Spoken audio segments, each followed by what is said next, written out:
Hello, my name is Julia del Palacio, and I am the Director of Strategic Partnerships at Kufferberg Center for the Arts at Queens College and curate the Live at the Gantries online series. I want to welcome you all. Before I introduce today's artist, I want to thank our partners and supporters: Queens Theater, the New York State Office of Parks, Recreation, and Historic Preservation, Flaxall Inc., Councilmember Jimmy Van Bramer, and the New York Community Trust.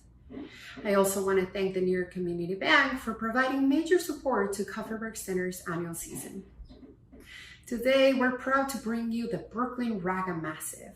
They're going to be performing their Tradition to Innovation program, which showcases a wide range of sounds inspired by jazz and traditional Indian classical and raga music. Brooklyn Raga Massive has been hailed as leaders of the raga renaissance by the New Yorker and praised by the New York Times for preserving the past while blurring genres in an inventive spirit. There will be a Q&A session with the artists after their show, so don't go anywhere.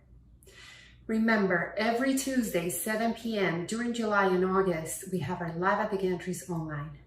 The full roster of artists can be found at www.kufferbergcenter.org or via our social media channels. We hope you enjoy the music. Stay for the Q&A after the show, and thank you for joining us. Welcome, and thank you so much for joining us. Brooklyn Raga Massive is really grateful and happy to be here and participate in Live at the Gantries online. That's presented by Kupferberg Center for the Arts at Queens College. We're going to perform repertoire from tradition to innovation, and Arun can tell you a little bit more about that concept. Yeah, thanks, Aaron.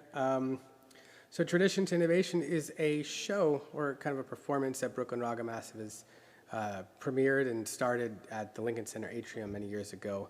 And BRM is a collective of musicians kind of rooted in Indian classical music, both North and South, Hindustani and Carnatic music, but also coming from a lot of different genres of music, artists in the collective coming from jazz music or various styles.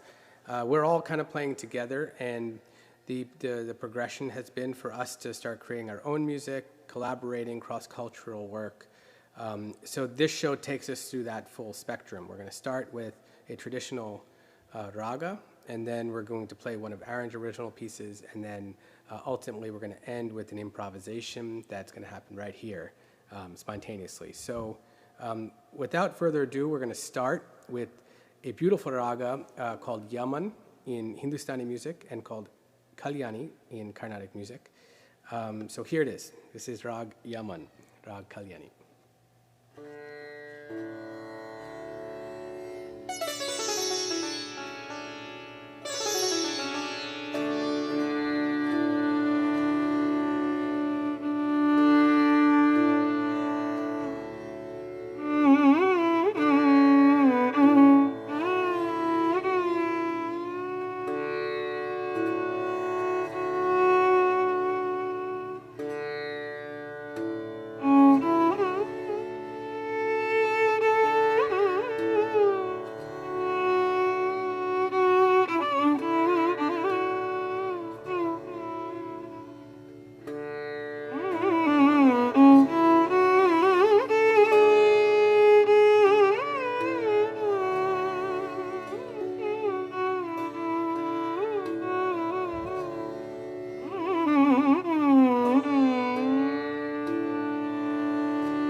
Nice, guys. All right. Hey.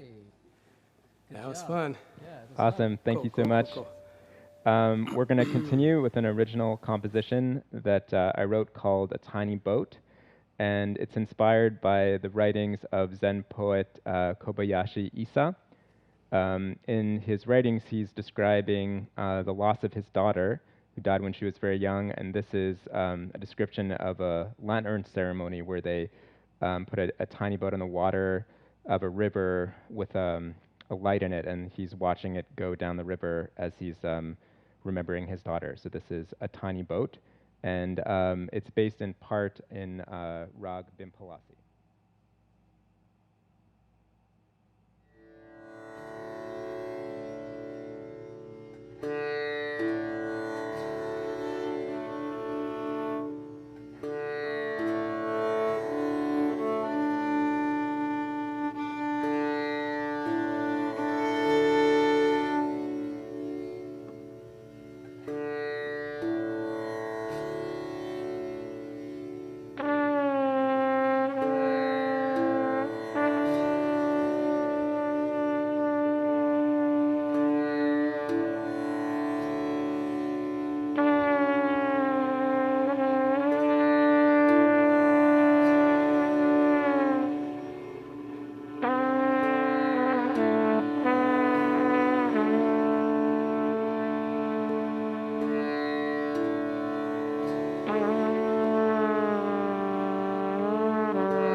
Ooh, barnstormer there.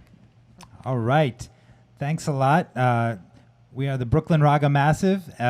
Brooklyn Raga Massive is also a 501c3 nonprofit musicians collective dedicated to Indian classical music and music with Indian raga inspiration. And for 8 years, we've had a weekly concert and jam session, only interrupted recently by the COVID situation. And so it feels really great to play here. This is actually a live recording that we're making using a technology called Arts Mesh. We're all playing live here together and recorded for your pleasure. And we're so happy to be part of this and bring this for you. We're playing together in 4 months, at least. Yes. At least. So And that felt good. It felt and that amazing. last piece was actually an improvisation that brought the spirit of our jam session, basically. Just Yes. felt like, Thursday night jams. Yeah. That's right. Yeah. We've done this hundreds of times, and so it felt just like home. Definitely felt like home. And I'd like to just introduce the band. We have Neil Murgai, who you just heard from on sitar. Thank you so much. Arun Ramamurthy, Mir Nakibul Islam. Thank you so much on tabla. And I'm Aaron Schrag on shakuhachi and trumpet. And we look forward to speaking with you live in the Q&A following this video. So thank you so much. Have a great evening. Thank you. Thank you, everyone. Thanks, everybody. Cheers.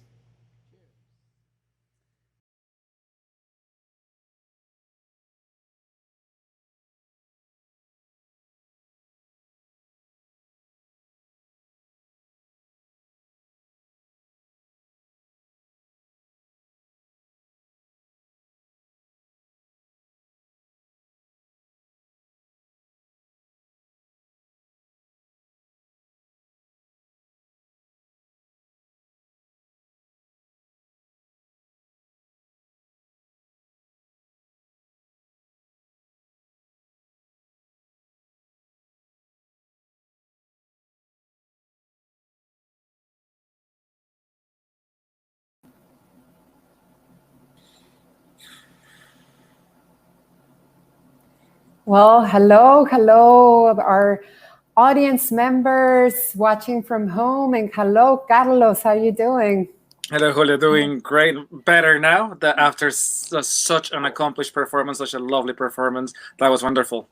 Yes, absolutely. So my name is Julia del Palacio, and I am the Director of Strategic Partnerships at Kupferberg Center for the Arts. And together with my colleague Carlos Cuestas here, we curate the Live at the Gantries online series. And it's really a pleasure to have the Brooklyn Raga Massive as part of our lineup for the Live at the Gantries online. They did an amazing job. And we're going to have them at the studio, in this virtual studio in just a second while we wait for our audience from YouTube to come into the chat as well. So I think we're all ready. So are you ready, Carlos? Yep, let's bring him in. All right, let's bring them in. Hello, guys. That was incredible. Thank you so much. Such an honor. Thank you for having us. Yeah, Absolutely. So we have members of the Brooklyn Raga Massive here. We have Neil, Arun, Aaron, and Mir. Welcome to our StreamYard studio. It's really a pleasure to have you. Thank you very much. Thanks for having us. Thanks for having us. Yes, absolutely. And while we wait for our audience to, start thinking of questions to ask and things they want to say, why don't you tell us a little bit about how the Brooklyn Raga Massive got started? Aaron. Oh, for me? I feel like Neil and Arun can answer better, but for me, I just had heard about this jam session, and I'd been studying North Indian classical vocals for a while, and was trying to integrate that onto the trumpet. And I went out to this jam session, and I remember, Arun, I asked you that night, it was an amazing experience, and I just asked you, like, oh, what should I do? And you just said, keep coming out.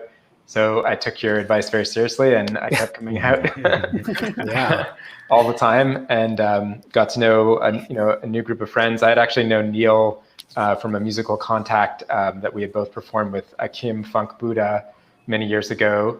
But it was great to connect with everybody and just find a musical family. Yeah. Yeah, I think it was probably about 8 years ago now. And just a lot of musicians. I think the community of Indian classical musicians that are many of us born here, but Indian classical music and other styles of music, just like a wide variety would come, and we'd have a jam session basically. We had a weekly concert series and jam session where we'd have an opening set for an hour, and then it would be followed by like a 3-hour jam session. And we started in Brooklyn, and well, we've always kind of been in Brooklyn, but in Prospect Heights, a place called Branded Saloon.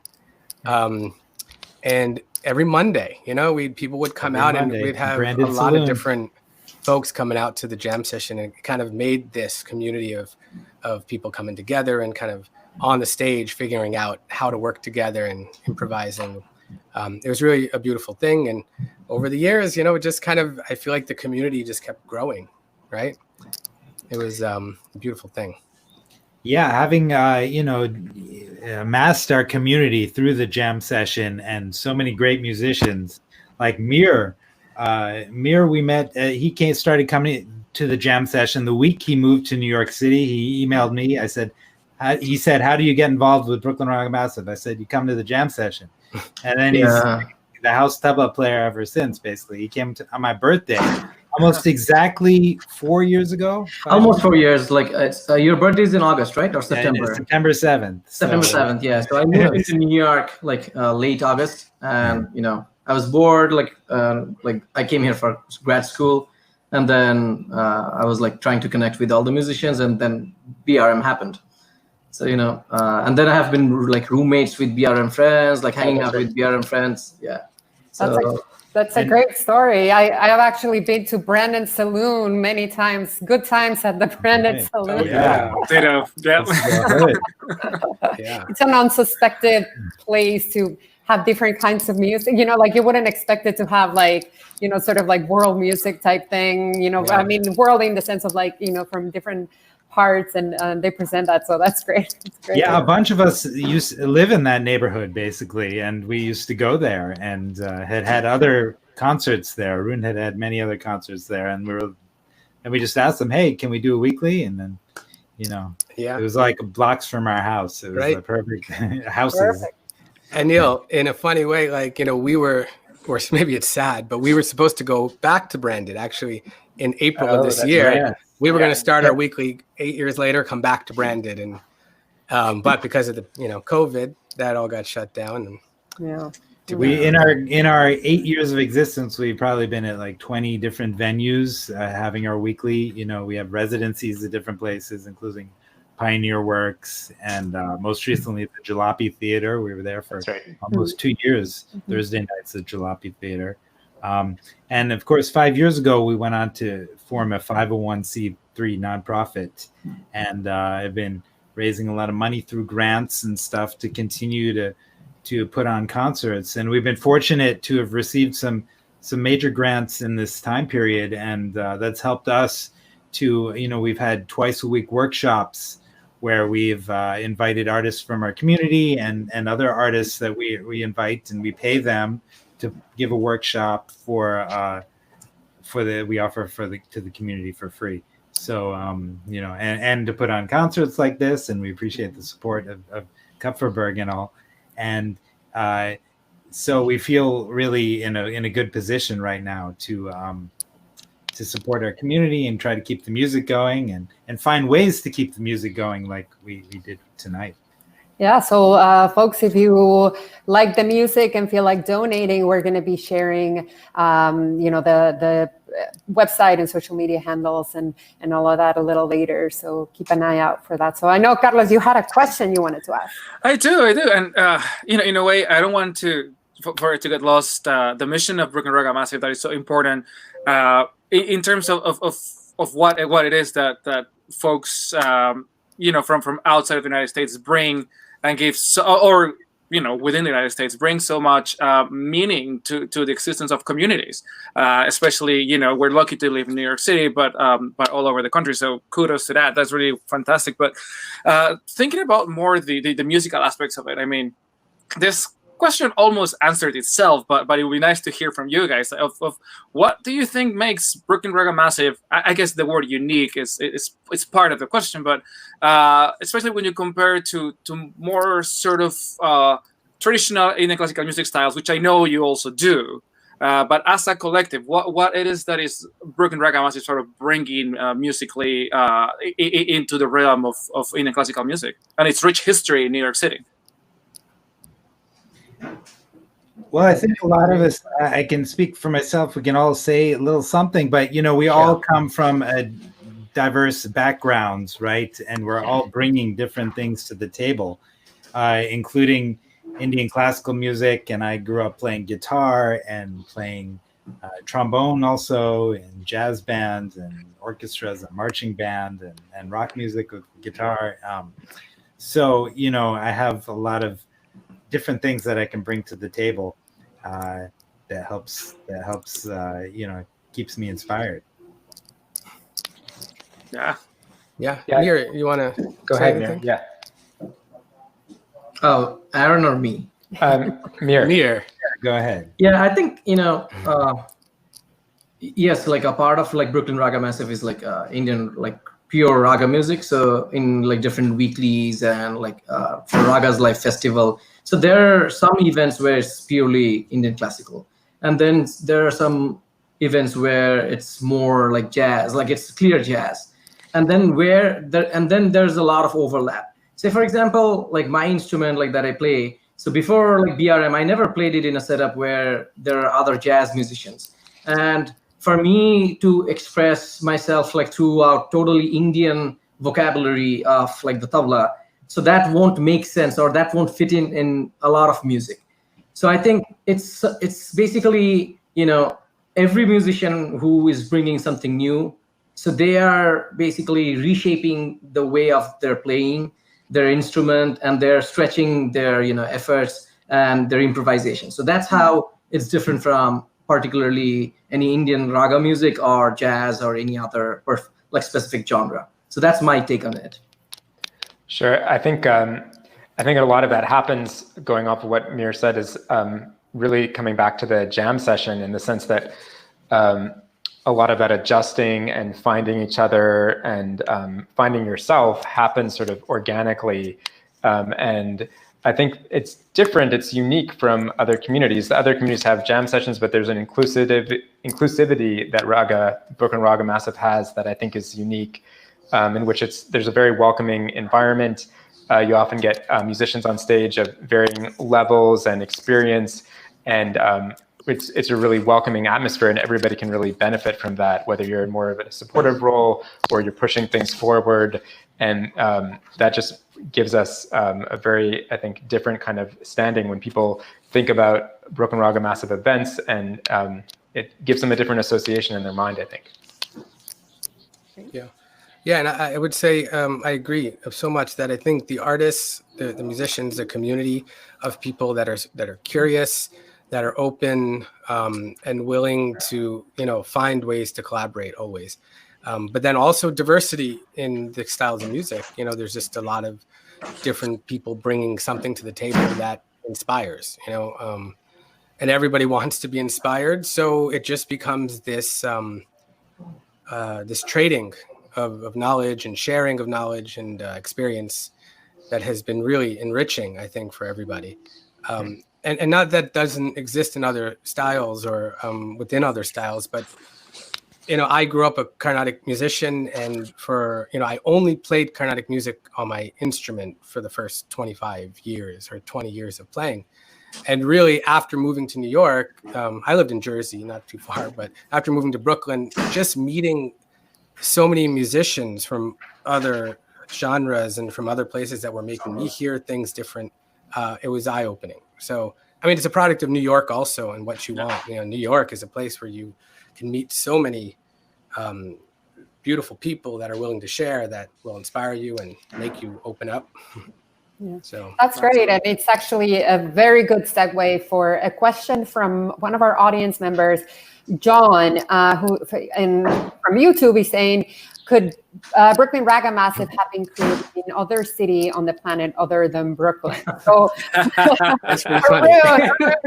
I don't think so. We have people. I mean, Mir can say people come from India, from Bangladesh, from Europe, and they, wherever they're from, and and doing Indian music there. That might be very serious musicians or fans of Indian music, and they will say that no, there's no scene that's like this, where it's just kind of absolutely, competitive, just supportive.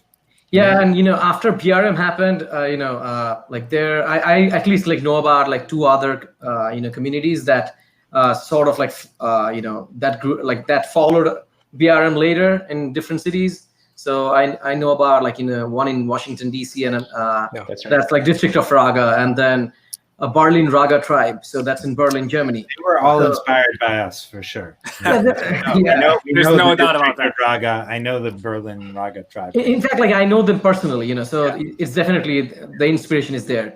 So, and we would like to have like more BRM in different places with different names. So that's not a problem. But I think like we were the first one to do it. But it's an invitation. I think the potential it can exist in other places. I mean, there's always a unique environment in Brooklyn, in New York, and just in terms of how many musicians from different backgrounds you're going to get coming together. But if somebody wants to start one, I mean, they by all means should. I mean, it's like even if you're following a model previously, only good things can come from it, I think. Yeah, many of us knew each other for years before we started the Brooklyn Raga Massive, and we all played in each other's bands and played Indian classical music together. And then one day we were all at a barbecue at one of our co-founders, Samir Gupta's house in his backyard, and I will take credit. I coined the phrase. I was like, look around us, all these amazing musicians here. This is the Brooklyn Raga Massive right here. Amazing. That's well done, and it's may it live a very long time. You guys are doing a fantastic job.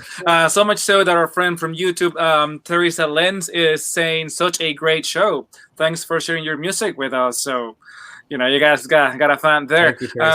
And there is a question from the Shakedown Dance Collective from our Facebook audience. You're a collective too, right? What's the most musicians you've had on stage or in a jam session before? Great work.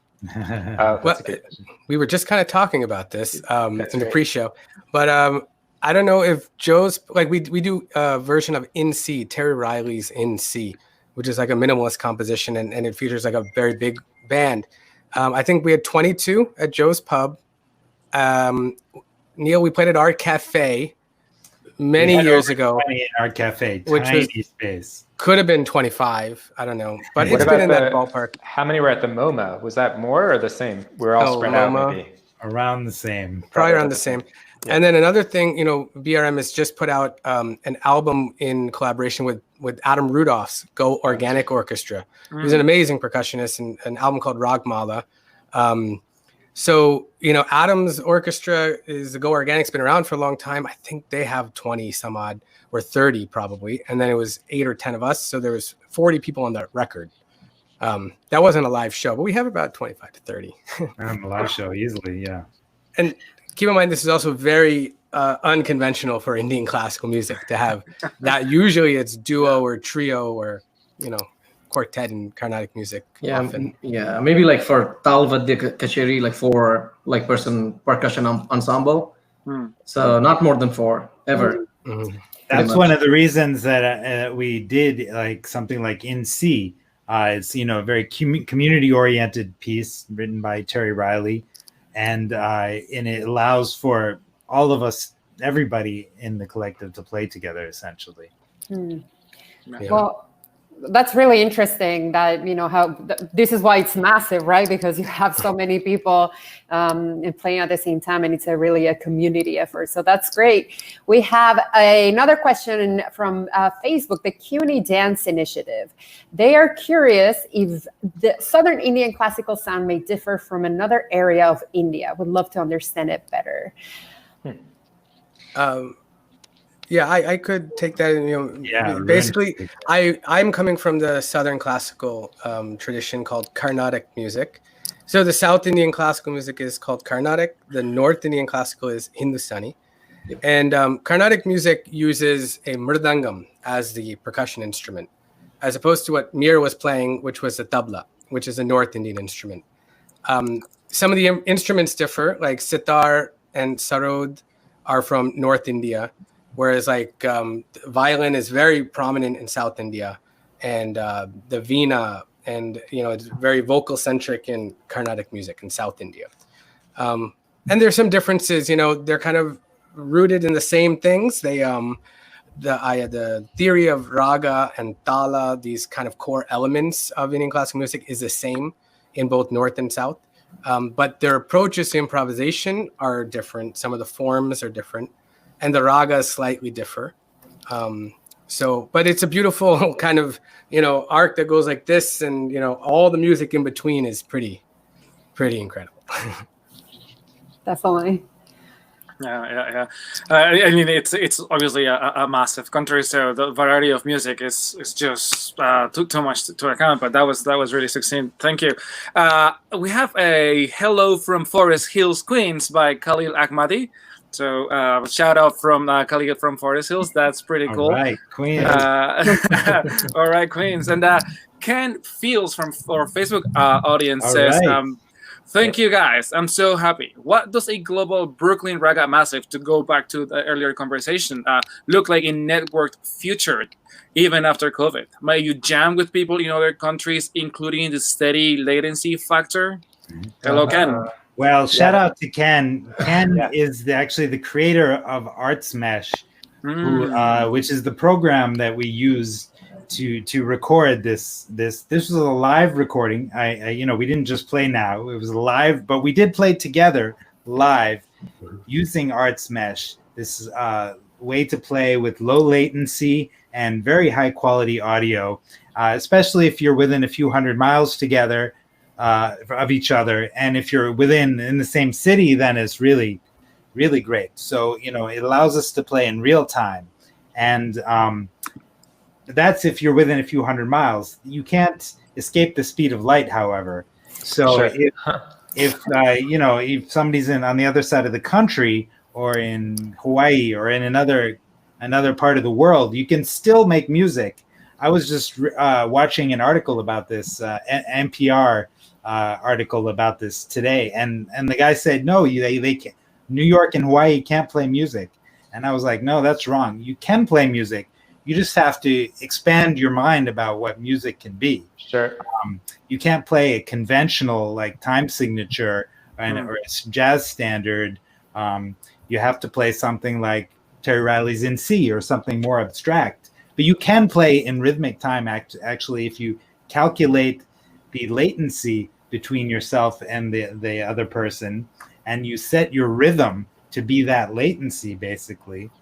That round trip latency. So then you're kind of playing in beat together, but my one is your two. There's just like 1 1 1 1 1 1 kind of thing. There you go, musicians in the audience. There's a challenge. Yeah, it sounds easy, right? But latency it's not that outside of a concept. It's just that I think with the technology, we're expanding it well beyond anything we could have imagined. But when you're in a big hall with a huge orchestra, there's a latency, and I'm not a Western classical trained musician, but there is an element of that when somebody's conducting to anticipate and to make up for that difference in how long the sound travels. So it's not. I think there's a way to kind of bridge the gap and start to expand that. And I think in the times that we're in, that it's an opportunity, and that technology is allowing that. And also, in this time, it's sort of a challenge, and I think the technology is catching up as internet connections will, I think, inevitably get faster. This kind of way of playing could be more common. I mean, of course, playing in person, I would love to do that again as soon as possible, but it also might be another way to increase connection between people across long distances. Definitely. And We hope that we all get to play music in person again together very soon. We have another question from Wendy Moscow in YouTube, who says, for Mir, actually, so get ready. I was astonished recently to see a clip of a drummer on a Western drum kit riffling off a tabla language. Any comments about that? Tabla transcending its origins. Okay, so go for it. Yeah, so it's basically, I would say, in our Indian tradition and in other tradition, it's basically how you express yourself and what are the vocabularies. So just like when we play tabla, we have like particular syllables. We have, say, dedicated strokes. So when I hit like with the ring finger on the rim of the surface, then there's one like particular stroke, and we call it like ta. So just like that, we have some like alphabets, and with those alphabets we create some words, and then words make sentences. The same thing happens in other tradition as well. So it's just how you are being trained and how you can translate the other music in your own vocabulary. So that's how I think it. Yeah. Great. All right. Very generous of you.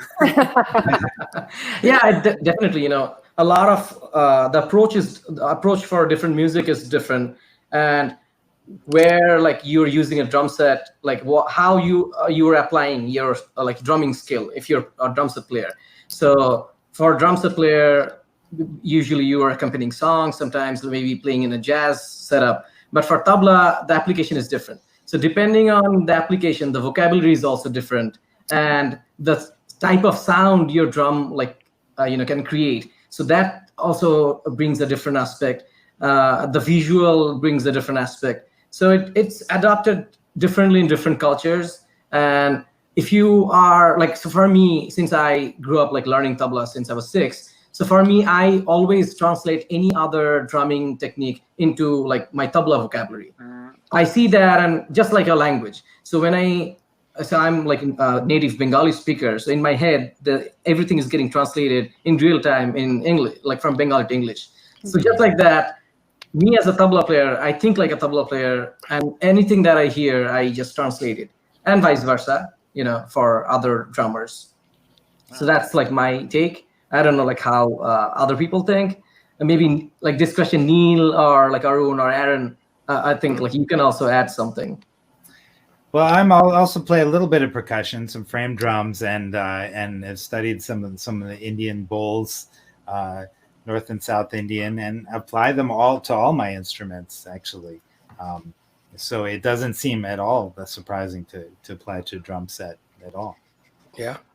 And it can really work. And there's certain things I think that may work on drum set that sound very different on tabla. It doesn't capture everything. You don't have cymbals. You don't have, and vice versa. There's nuances on the tabla that you can get with the bayan, the left side, the bass side, with kind of the bass kind of moving. It kind of feels like water. That kind of sound you can get from a tabla, the nuance of the pitch, all those things. You might not be able to capture exactly on the drums, but that's why they're different. And I think when you translate it, then all of a sudden it takes a new life. Sure. Yeah, that works. Yeah, go ahead. Sometimes the process of translating can create something new that like you're not quite able to have this. Like if you're trying to play like a tabla on a drum kit, you can't quite accomplish it. But in doing that, you create something unique on the drum kit. So because even if it doesn't go all the way through and you're not able to, you find a new sound as a result, and vice versa. And Aaron would know a lot about that because he's also playing a trumpet, and he's playing ragas on a trumpet. Yeah. So, right, maybe you can. Yeah, sure. Some of that. That's definitely an ongoing process, but I feel like I've gotten a little ways down the road. It's I have a custom instrument that I had made by a trumpet maker in New York called the Dragon Mouth trumpet. The trumpet maker is Josh Landris. So if you check out Josh Landris's brass store, they just reopened. And I have a slide as well as valves, which allows me to do a lot of the bending that's present in Indian classical music. And I started out as learning Indian classical vocals and trying to translate that onto trumpet.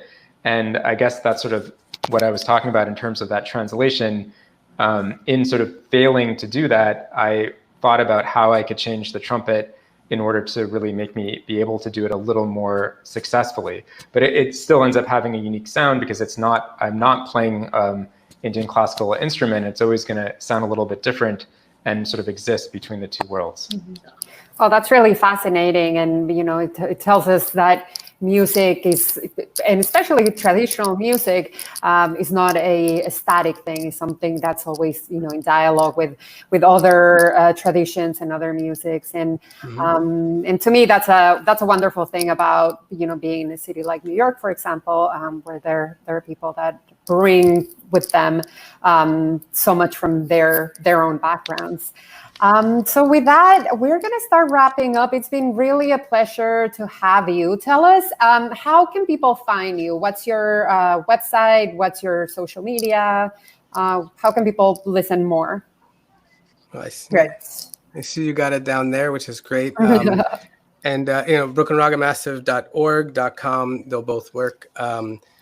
And of course, we're on Facebook and Instagram, so you can check that out. My name is Arun Ramamurthy, and that's my website, arunramamurthy.com. Also on Facebook and Instagram, as everybody is.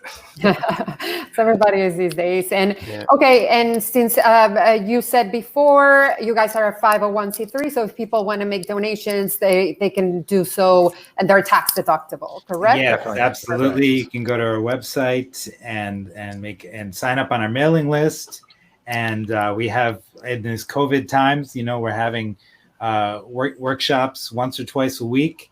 Next month we'll be featuring Pandit Krishna Mohan Bhatt, who's a great sitarist, my teacher, and he will be elucidating about different ragas every week. Next week will be about Rag Darbari and then different ragas. So he's gonna play sitar and play old recordings that he has that nobody else has, and talk about the ragas. Is going to be amazing. So we're putting on lots of events still in these times, and thanks to Kupferberg for having us at this event.